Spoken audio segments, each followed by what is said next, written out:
छत्रपती संभाजीनगर जिल्ह्यातील फुलंब्री तालुक्याच्या वडोद बाजार पोलीस ठाणे हद्दीत शासनानं प्रतिबंधित केलेला गुटखा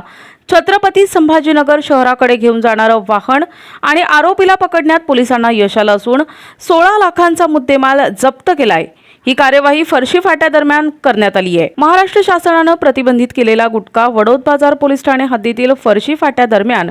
जळगाव ते छत्रपती संभाजीनगर हायवेवर एका पांढऱ्या रंगाच्या महिंद्रा पिकअप वाहनामधून छत्रपती संभाजीनगर शहराकडे जात आहे अशी माहिती गुप्त बातमीदारामार्फत पोलिसांना मिळाली होती। त्यानुसार पोलिसांनी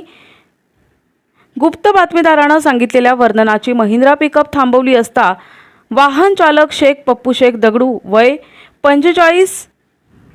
यास विचारपूस केली असता आणि वाहन तपासले असता सदरील पिकअपमध्ये राजनिवास पान मसाला, हिरा पान मसाला, विमल पान मसाला, रॉयल तंबाखू पान मसाला, जाफरानी जर्दा पानपराग मसाला, केसरयुक्त विमल पान मसाला या सर्व महाराष्ट्र शासनानं प्रतिबंधित केलेला गुटखा विक्री करण्यासाठी छत्रपती संभाजीनगर येथे घेऊन जात आहे अशी कबुली त्यानं दिली। सदरील गुटख्याची एकूण किंमत 11,32,648 रुपये इतकी असून महिंद्रा पिकअप वाहनाची किंमत 5 लाख रुपये असा एकूण 16,32,648 रुपये किमतीचा मुद्देमाल मिळून आल्यानं